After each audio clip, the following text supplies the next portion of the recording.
This is the web conference for the phase number 4, which is about electromagnetic waves in guided media. I'm going to share my screen.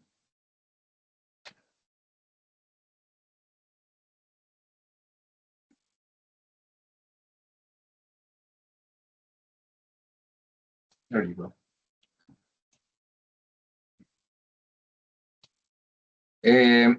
I'm gonna walk you through the key concepts behind phase 4, which focuses on the propagation of electromagnetic waves in guided media.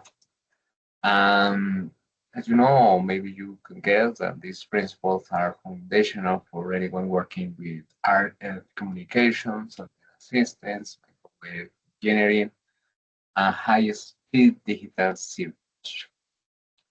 So here we have all the information needed.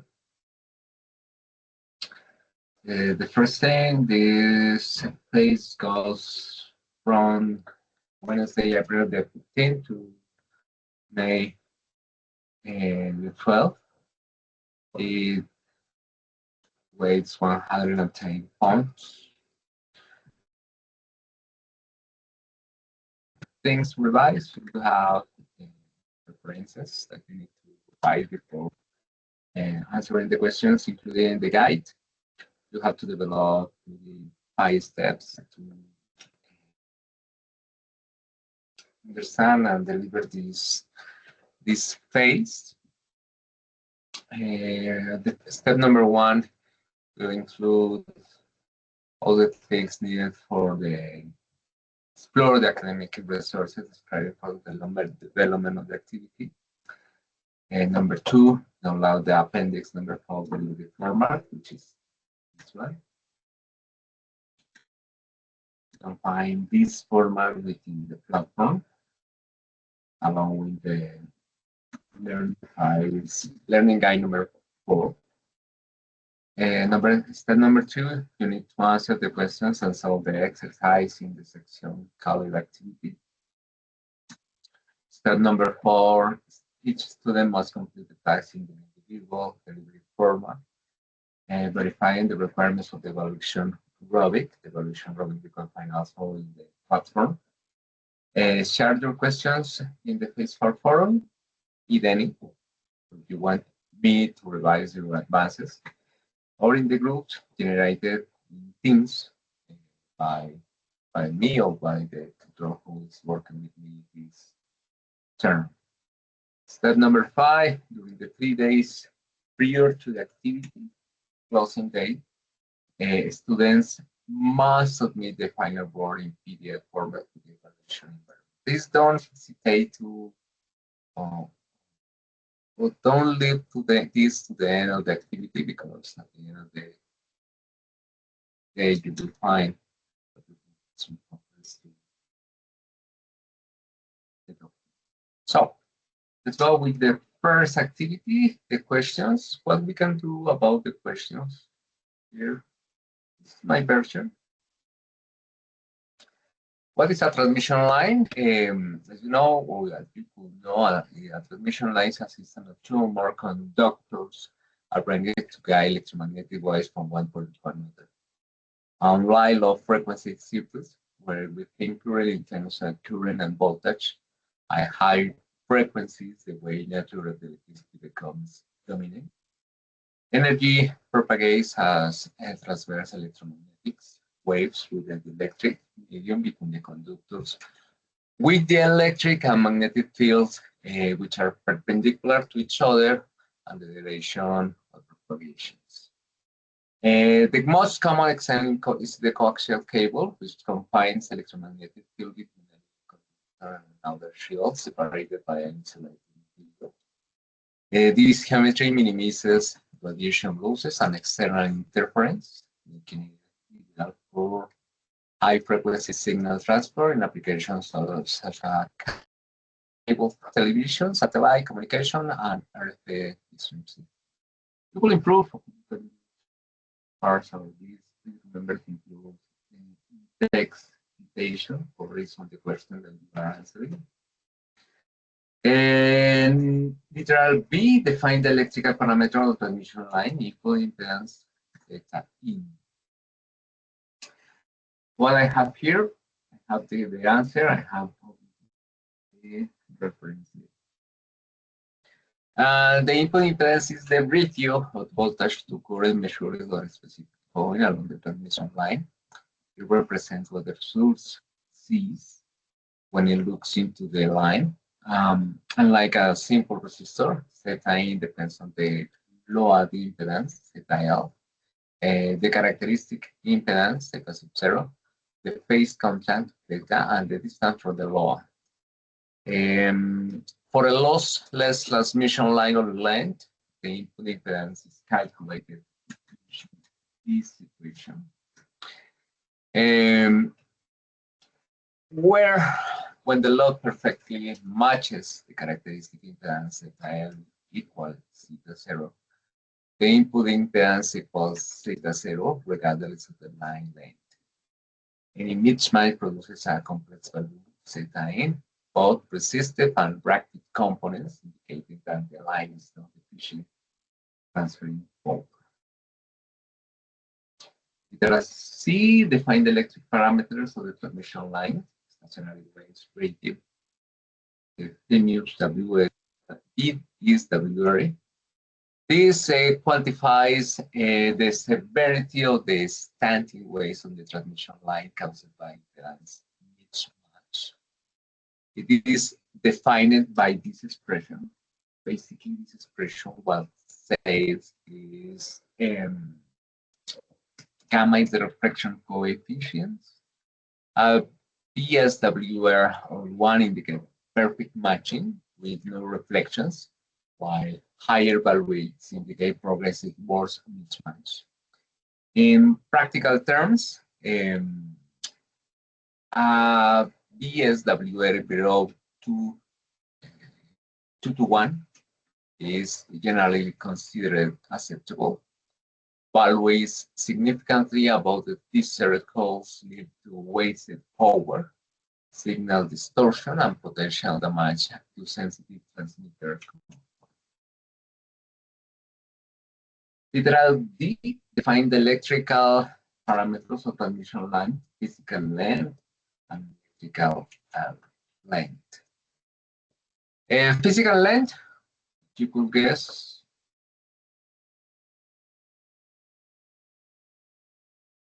is simply the measurable distance of the transmission line in meters. Electrical length expresses how much phase shift a signal experiences while traveling that physical distance. It is calculated by this equation, or this formula, where beta is 2 times P divided by lambda. Electrical length is critical in design because it determines constructive and destructive interference patterns. For example, a quarter wave length section, L equals P divided by 2, acts as an impedance transformer, while a half wavelength section, L equals P, reproduces the load impedance at the input. These properties are exploited in matching networks, filters, and antenna systems. This is the answer, and please remember to include the reference within the text. Finally, we have literal D. What is the purpose of my Smith letter? The Smith chart in the study of transmission line. At the end of the document, you will play with a specific tool to develop this exercise. The Smith chart is a graphical tool that must normalize complex impedances onto a circular plane, enabling engineers to visualize impedance transformations, reflection coefficients, and VSWR simultaneously by plotting a normalized load impedance and rotating clockwise toward the generator by the appropriate electrical length. One can directly read the input impedance, the magnitude of the phase of lambda, and gamma, sorry, and the VSWR for the constant radius circle passing through the plotted form. The Smith chart is invaluable for designing machine networks, analyzing multi-section transmission lines, and quickly estimating system performance with an extensive computation.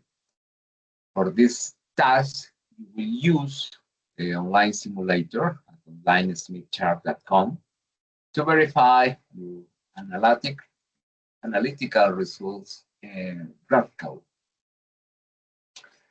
So this is the section 2, part 1, the coaxial line parameters.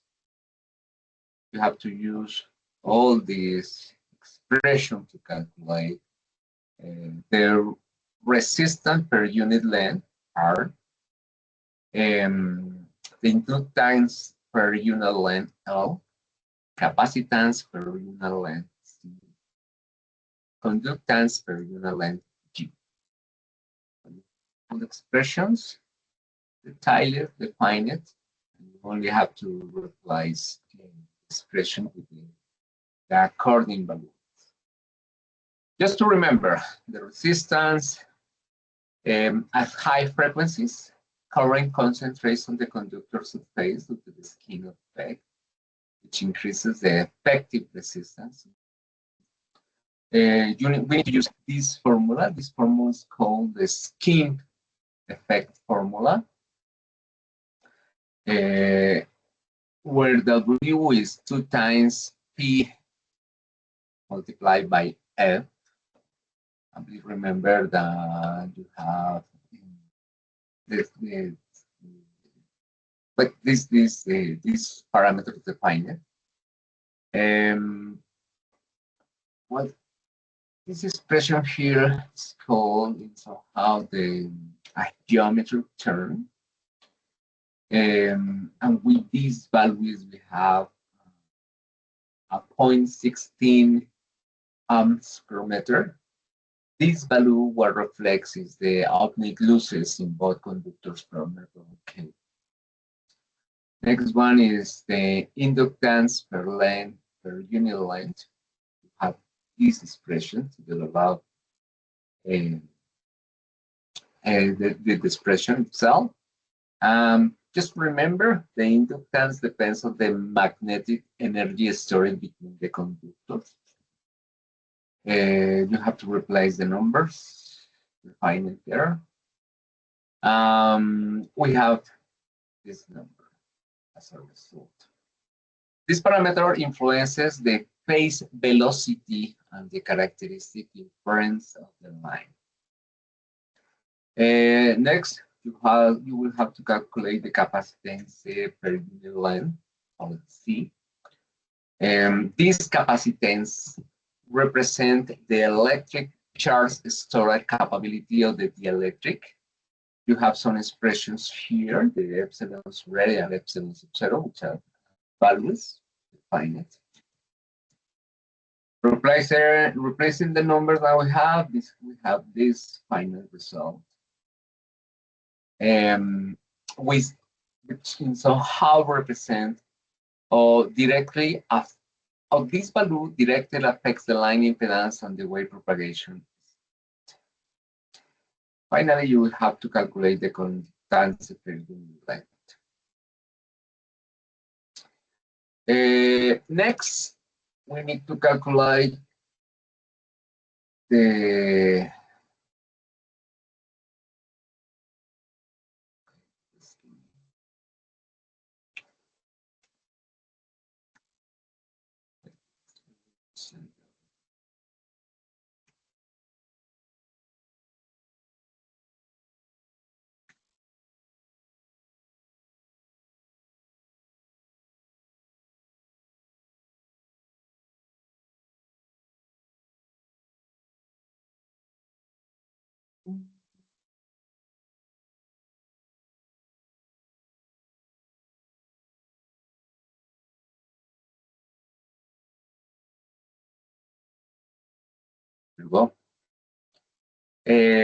you need to calculate the propagating parameters, alpha, beta, and then zero. Using distributed model, the propagation constant is defined by this formula.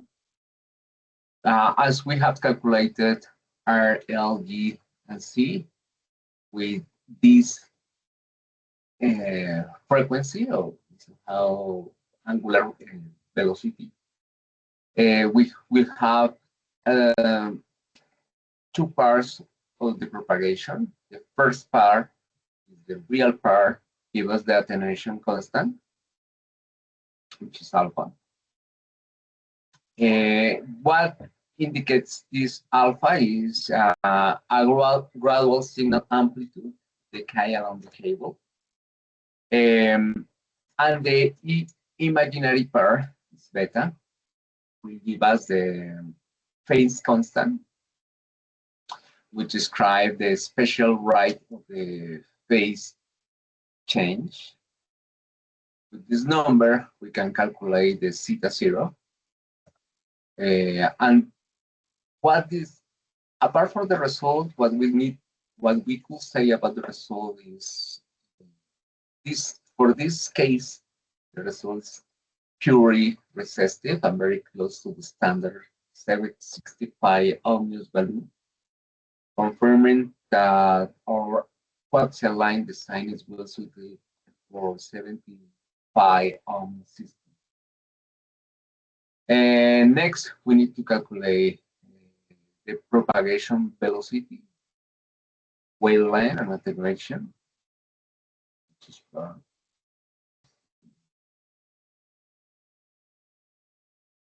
And please remember to include the interpretation to the concept that you have been defined and justify your answer. So we need to calculate the propagation velocity, the wavelength, and the dimension of the wave.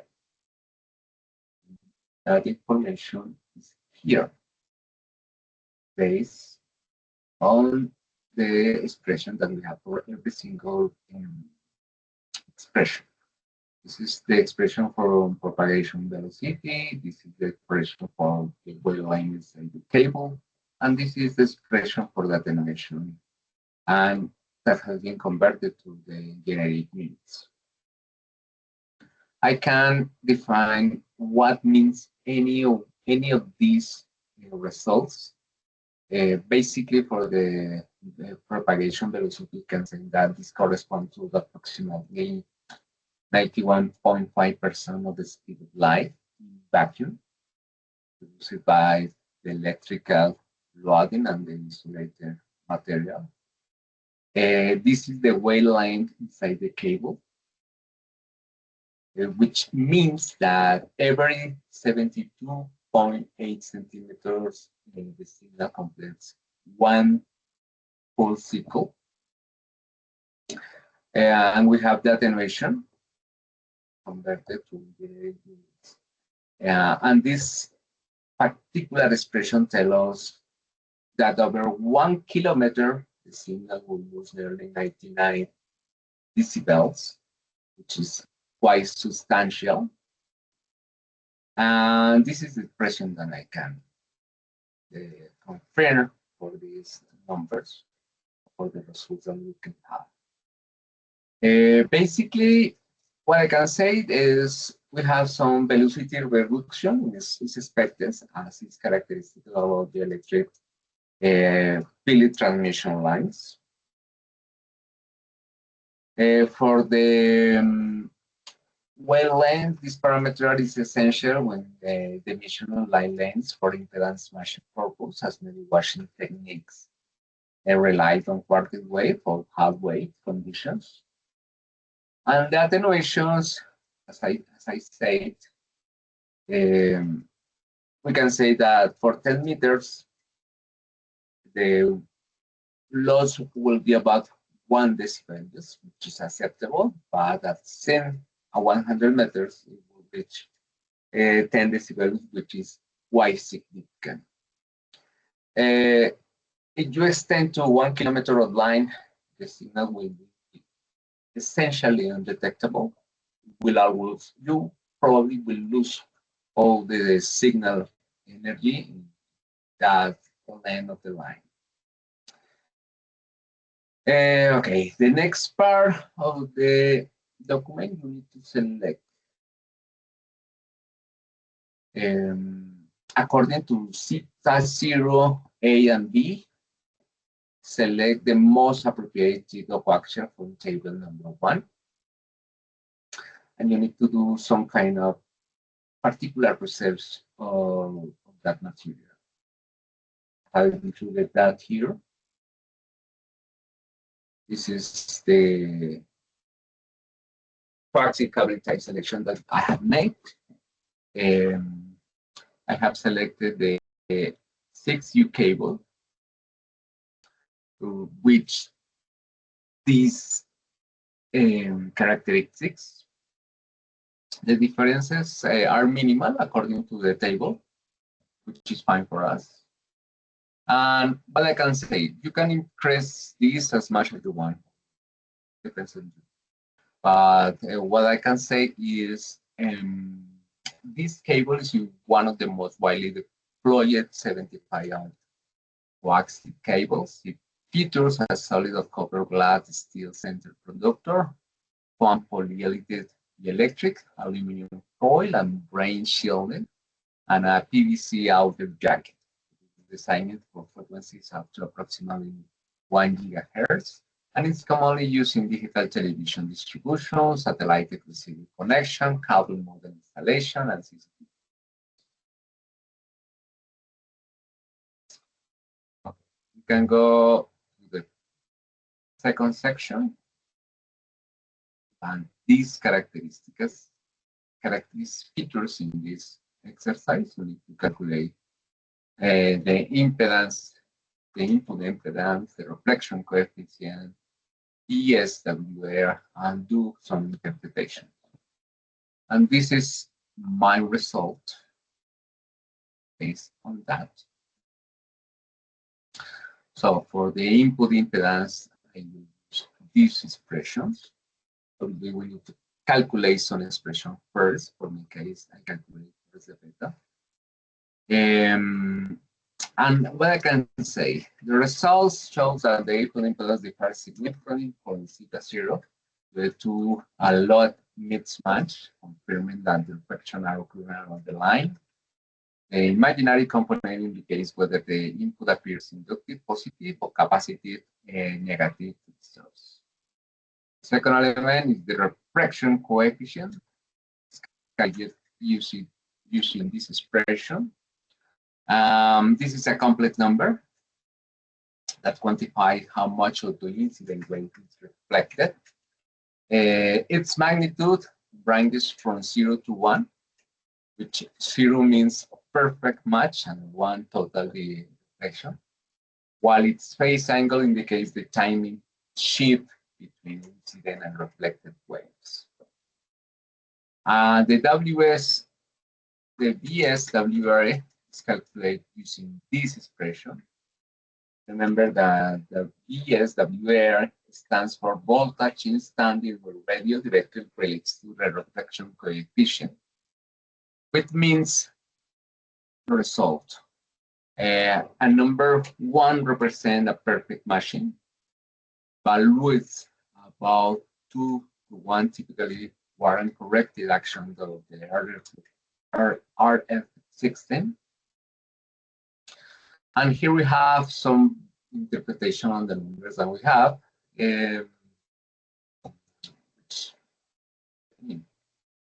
This is the interpretation that I have done. The input impedance reveals what the source experience of the line. The reflection coefficients quantify the mismatch severity. A moderate magnitude confers and a significant portion of the wave bounces back to the lot. And the VSWR ties everything together by providing a single indicator metric for the system performance. We could go from 2.1 or 1 to 5 to 1, depending on the application. And The next step is to define these parameters, but using the Smith chart, simulation and verification. So to enter the parameters within the simulator, by Smith chart, which is this one.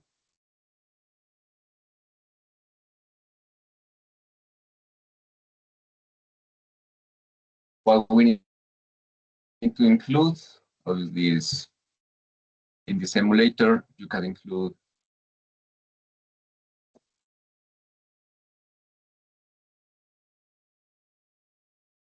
you need to include the theta 0 is 75, 75, sorry. I'm not going to do this with full because you need to find this for your work. You need to enter the load impedance.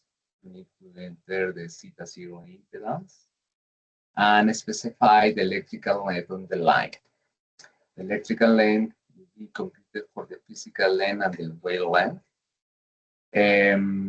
Since the Smith chart is periodic, every 0.5 lambdas, we use only the fractional part per your complete half-length rotations.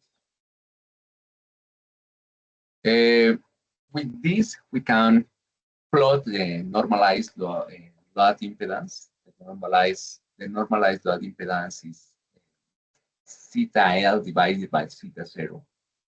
Once we have plotted this theta 0 normalized, we can observe its position relative to the center. It represents a perfect match. The distance from the center to the plot to the plotted point equals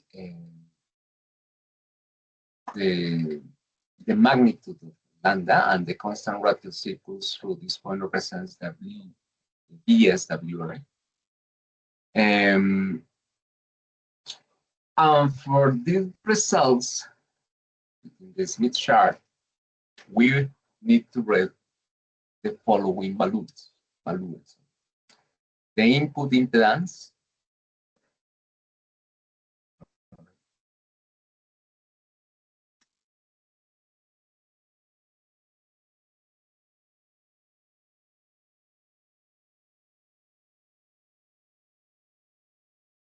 the reflection coefficient, magnitude and phase from the vector and the plotted point, and the VSWR from the constant radial circles.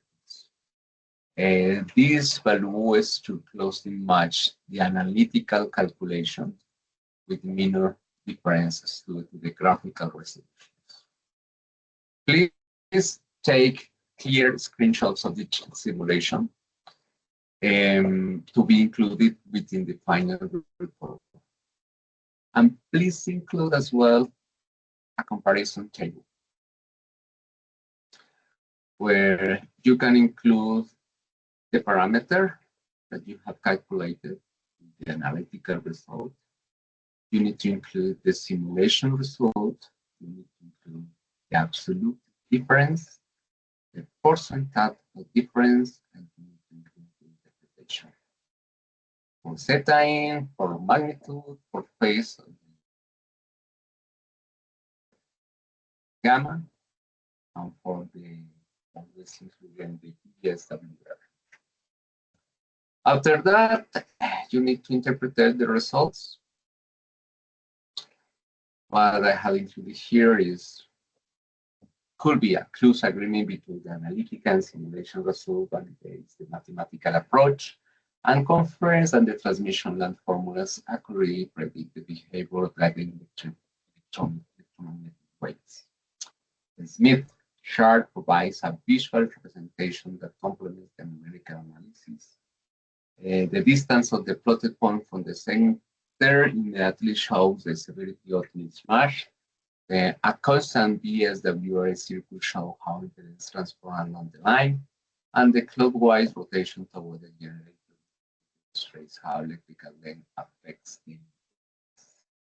This is my interpretation. So finally, you need to include the references used to develop this data. No sé la explicación que tengo en la guía.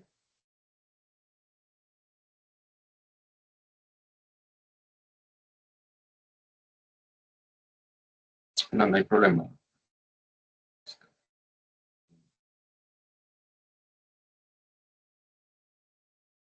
Igual, voy a subir la grabación directamente a la plataforma para que la revisen detenidamente y si tienen alguna pregunta, hagan directamente sobre el foro o sobre el grupo de